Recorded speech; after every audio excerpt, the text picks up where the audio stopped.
नौजवान दोस्तों, अजीज बच्चों, एक बात जिंदगी में पल्ले से बांध लेना, जिंदगी में ख्वाहिशात ज्यादा ना बढ़ाना। दुनिया में सबसे मजबूर आदमी वो है जो अपनी ख्वाहिश का गुलाम है, जो अपने नफ्स का मुरीद है। ना ख्वाहिशें बढ़ाना मतलब घर में सुबह का नाश्ता करते वक्त ये प्लान करना कि आज शाम मैंने बर्गर खाना है, ये दुरुस्त नहीं है। दोपहर की रोटी घर में अच्छी पकी हुई है, अम्मा ने पसीना उठा के पकाई है, पर साहब कह रहे हैं नहीं, मेरा नफ्स कहता है कि आज मैंने ना पिज्जा ही खाना है। नफ्स की ख्वाहिशात को ना बढ़ाना, ये बंदे को गुलाम बना लेती। दुनिया में ज्यादातर गुनाह रोजी रोटी के लिए नहीं होते, कि जो लोग जुर्म करते हैं, डाके डालते हैं, करप्शन करते हैं, ये ज्यादातर नफ्स की ख्वाहिशात के। इन्हें दूसरे की गाड़ी परेशान करती, इन्हें बंगला परेशान करता है। आपको पता है नबी करीम अलैहिस्सलाम ने एक दुआ मांगी है। हुजूर फरमाने लगे, अल्लाह मेरे घर वालों को ना जरूरत के मुताबिक रोजी देना, ख्वाहिशात नहीं। कभी किसी को मजेदार रोटी खाते देखो तो किसी 5 स्टार होटल में ना देखना, बल्कि जो मजदूर मजदूरी करता है ना, उसे कभी मुलाहिजा करना, वो जो सुबह रोटी बांध के साथ लाता है। 2 रोटियां जब वो लाता है तो रोटियों के बीच अचार होता है, और दोपहर का जब वक्त ढलता है तो साहब वो अचार ज्यादातर पोने को लग जाता है कपड़े को, और मजदूर के कपड़े भी मैले कुचैले होते हैं। वो जो होटलों में जाकर रोटी खाते हैं तो वो ढब से बिस्मिल्लाह नहीं पढ़ते, वो ढब से शुक्र अदा नहीं करते, वो तो किसी को पाल्टी डाली होती है वो खा रहे होते। मजदूर जब वो खाना खाने लगता है ना मेरे अजीज, तो वो पहले हाथ धोता है, फिर किसी से उधार गिलास लेके पानी भरता है, और फिर वो जब बैठ के वो रोटी खा रहा होता है ना, तो लगता है दुनिया का सबसे मजेदार खाना यही खा रहा है। और फिर जब उसको लफ्ज भी सही नहीं आते कि शुक्रिया कैसे अदा करना है, खाने के बाद की दुआ भी पूरी नहीं आती, पर जब वो 2 रोटियां खा के आसमान की तरफ देखता है तो उसकी आंखों की रोशनी बताती है कि इसने रिज़्क़ हलाल खाया है, और जो खाया है उस पर अपने रब का शुक्र भी अदा किया। ख्वाहिशात को वसी न करो, वसी न करो ख्वाहिशात को कभी भी जिंदगी में। डॉक्टर इकबाल के बेटे ने खत लिखा था इकबाल को कि अब्बा जी आप तो लंदन में हैं, तो मुझे कुछ फीस देनी है, तो अगर इजाजत दें तो मैं किसी से उधार ले लूं। आप ना माँ और बाप को कभी कभी कटहरे में खड़ा कर देते हो जब कहते हो कि पिकनिक जा रही है मरी, जहां से मर्जी उधार लेके दो। आपको पता है फिर आपका बाप बेचारा क्या करता है, किसी के सामने हाथ फैलाना पड़ता है तो बड़ी कमजोरी होती। वो जब एडवांस मांगता है ना जाके फैक्ट्री के मालिक से, तो मेरे बेटे को सैर को जाना है, यानी तेरे नफ्स की ख्वाहिश है, और वालिद की गर्दन झुक गई, ये कितनी तकलीफ की बात। कोई ऐसी ख्वाहिश जिंदगी में पैदा न करो जो माँ बाप को, असातिज़ा को और दीगर को तकलीफ में मुब्तला कभी भी। इकबाल के बेटे ने कहा कुछ उधार ले लूं, मेरी जरूरत है, तो अल्लामा इकबाल ने जावेद के नाम पूरी नज़म लिख भेजी, दियारे इश्क में अपना मकाम पैदा कर, नया जमाना नए सुबह शाम पैदा कर, खुदा अगर दिले फितरत शनास करे अता तुझको, सुकूते लाला और गुल से कलाम पैदा कर। और कहने लगे मेरा तरीक अमीरी नहीं फकीरी है, बेटे खुद ही न बेच गरीबी में नाम पैदा कर। नफ्सियाती तौर पर हम बड़े डिस्टर्ब इसलिए हैं कि हम बेसुकून रहते हैं जानबूझ के, वजह ही कोई नहीं।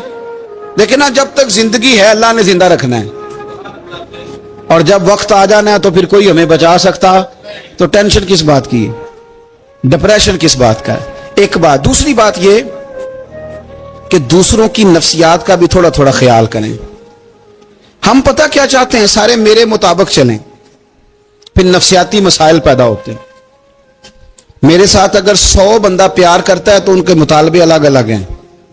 कोई कहता है जनाब को प्यार ही करना चाहिए, हर एक से मुस्कुरा के मिलना चाहिए। कोई कहता है हजरत साहब इतना भी प्यार करें तो लोग निगल जाते हैं, थोड़ी डंडी पट्टी भी होनी चाहिए। दोनों किस्म के लोग हैं ना जी। एक वो शख्स है जो कहता है इतना बड़ा मजमा है तो 2 सिक्योरिटी गार्ड भी होने चाहिए। तीसरा कहता है जी अजीब अजीब लगता है, एक गार्ड रखे हो किसी बंदे ने, किसी बड़े आदमी। तो ये हर बंदे का मुतालबा। अब आपने क्या करना है, आपने लोगों के मिजाज की रियायत करनी है। जहां तक आप प्यार कर सके आपने करना है, जहां तक मोहब्बत कर सके आपने मोहब्बत नबी पाक ना बच्चों के मिजाज का ख्याल करते, छोटे बच्चों, हुजूर पाक से गुजरते तो फरमाते अस्सलामु अलैकुम। एक बच्चे ने ना हुजूर के कपड़ों पर पेशाब कर दिया था, उसकी मां परेशान हो गई, बुखारी है, या रसूलल्लाह वो बच्चा था पता नहीं चला। तो नबी पाक फरमाने लगे क्या हो गया, वो बच्चा है, अल्लाह ने पानी पैदा किया ना, अभी इस पे पानी बहाएंगे सब ठीक हो जाएगा, वो बच्चा है। लेकिन हाजी साहब घर में बिगड़ जाते हैं, पोता अगर पेशाब कर दे, कहते हैं मैं नमाज पढ़नी होती, वो बिगड़ जाते हैं। पीर साहब बिगड़ जाते हैं इस बात पे, अल्लामा साहब बिगड़ जाते हैं, सेठ साहब कहते हैं पता ही नहीं बच्चे ने पेशाब कर दिया है। हुजूर ने फरमाया कि बच्चा बच्चा होता है, वो छोटा है, उसका एक मिजाज है, उसका एक मुतालबा है। अब आप ये कहें कि वो बड़ा मुझे पाक साफ समझता है तो उस रवैये से मेरे साथ वो मुलाकात करे, आप उसके मिजाज की रियायत करेंगे। नबी करीम के गुलाम के बेटे हैं हजरत उसामा बिन जैद, नवासों की बात नहीं सुना रहा, जैद बिन हारसा हुजूर के गुलाम थे, उनके बेटे हैं, छोटी उम्र थी, नाक बह रहा था। वैसे दादाजी नाक साफ कर देते हैं पोते का, हो सकता है वो डांट दे के चल दौड़ जा, कितना गंदा, अम्मा से कहा तेरा नाक साफ करे, चल नलायक, नाना भी कहा चल भाग जा, क्योंकि वो हाजी साहब ने वुजू करना है, नमाज पढ़नी है, तो उनके करीब ये चीज आ गई तो बड़ा मसला बन जाएगा। नबी करीम सल्लल्लाहु अलैहि वसल्लम ने कहा आयशा उसामा की नाक बह रही है, साफ कर दो। हजरत आयशा कहती है मैं जरा उठी को कपड़ा देख लो तो हुजूर जल्दी से उठे। एक रवायत तो यह कि हुजूर ने नाक पूंछ दिया, और दूसरी में कि नबी पाक करीब पहुंच गए। जनाब आयशा कहते हैं मैंने हाथ पकड़ लिया, मैंने कहा हुजूर कपड़ा लेने गई थी आ गई। कहते मैंने अपने हाथों से उनकी नाक साफ कर दी, रीढ़ साफ कर दिया। अल्लाह के रसूल गोया मेरी तरफ देख के मुस्कुराए, हुजूर राजी हुए। बच्चे तो बच्चे होते हैं, बच्चे तो बच्चे होते हैं। अब आपको बच्चा हाजी साहब माने, पहले नमाजी साहब माने, आपको पहले बच्चा जो है वो बड़ा सियाना माने, समझदार माने, अक्लमंद माने, पीर साहब माने। छोटा बच्चा तो वो नहीं मान सकता। आप उसकी नफ्सियात के मुताबिक उसके साथ चलें। आप रवैया वो रखें कि वो बच्चा है, वो छोटा है, हुजूर बच्चों के पास से गुजरते थे तो उन्हें सलाम कहते थे। आप भी कहते हैं, आज से कहेंगे, हुजूर गुजरते छोटे कहते अस्सलामु अलैकुम। और नबी पाक सल्लल्लाहु अलैहि वसल्लम कभी कभी ना बच्चे खेल रहे होते तो हुजूर बैठ जाते, फरमाते यार मेरे सीने से तो लगो। हुजूर जमीन पे बैठ जाते, बच्चा यूं हाथ पे, बच्चा दौड़ा आता, हुजूर के सीने से जब लगता तो नबी पाक गिर जाते और फरमाते ओए होए तुमने तो मुझे गिरा ही दिया है। ये बच्चों के साथ आप जो रवैया रखेंगे वो मीठा होगा। अब आप कहेंगे चूंकि अब मैं एक ओहदे पे हूं, मैं एक मनसब पे हूं, तो ये आपकी नफ्सियाती कमजोरी है। फिर क्या होता है, बच्चों को डांट के रखा जाता है, बेजा डांट डपट, बेजा सख्ती और बेजा उनके साथ रवैये, और उनके साथ बड़ी अजीबो गरीब किस्म की जो है वो हमारी जो है वो घुटन, गैप आ जाता है बच्चों के दरमियान। बच्चे, मैं कहा करता हूं, फिर बच्चे हमें दुख नहीं सुनाते, वो फिर गलत आदमी को दोस्त बनाते हैं, फिर उस गलत आदमी को अपनी बात बताते हैं, गलत आदमी राजदार बन जाता है। आप इनकी नफ्सियात के मुताबिक इनसे प्यार करें, इन्हें टाइम दें। आप देखें ये क्या सोचते हैं, क्या कहते हैं, किस तरह का इनका रवैया है बच्चों के साथ। फिर नौजवान जब कोई हो जाता है तो उसकी सोचें जवान हो जाती हैं। नौजवानों से माजरत के साथ नबी पाक अलैहिस्सलाम ने नौजवानों की हुकूमत से पनाह मांगी, नौजवानों की हुकूमत से पनाह मांगी है, इसलिए कि नौजवान बड़ी जल्दी प्यार भी करता है और बड़ी जल्दी नफरत भी करता है, सोचें मजबूत नहीं होती। नौजवान आदमी, जवान आदमी, बिखरी हुई सोचें होती। मेरे रसूल करीम सल्लल्लाहु अलैहि वसल्लम नौजवानों से उनके मिजाज के मुताबिक डील करते थे, उनकी तबीयत के मुताबिक उनकी ज़हन साजी करते थे। हम ना जवानों को वक्त नहीं देते, हम मुतालबा करते हैं नौजवान से कि वो है नौजवान बातें बूढ़ों वाली करे।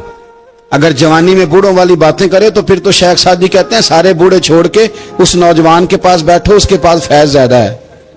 अगर ऐसा हो जाए, क्योंकि दर जवानी तौबा करदन शेवाए पैगंबरी, ये तो अच्छी बात है, लेकिन मेरे अजीज अगर ऐसा ना हो, ऐसा मुमकिन ना हो, तो फिर नौजवान को आप उसकी तबीयत के मुताबिक डील करें।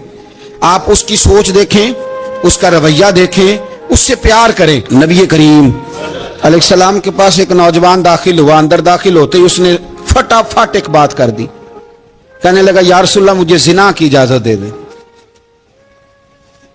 میرے جذبات بہت بھٹک گئے، میں روک نہیں سکتا۔ ہمارے ہاں ہمارے گھر میں کوئی فون کرے تو ہم غیرت مند بن جاتے ہیں۔ میری غیرت کو گوارا نہیں کہ کوئی میرے گھر میں فون کرے، اور اگر میں کسی کے گھر میں فون کروں تو پھر غیرت کدھر گئی؟ پھر بھی آپ غیرت مند نہیں صاحب، پھر بھی آپ غیرت مند نہیں۔ اگر آپ کسی کے گھر فون کرتے ہیں تو آپ غیرت مند نہیں، تو یاد رکھیں اگر آپ یہ حرکت کر رہے ہیں تو پھر آپ کو بھی تھوڑا احساس ہونا چاہیے نا۔ نبی کریم صلی اللہ تعالی علیہ وسلم سے اس نے کہا مجھے زنا کی اجازت دے دے، حضور فرمانے لگے آگے آ جاؤ۔ حضرت عمر کہتے ہیں مجھے بڑا غصہ تھا، میرا دل کر رہا تھا اٹھوں اور 2 تھپڑ ماروں اسے۔ طریقہ ہے بات کرنے کا۔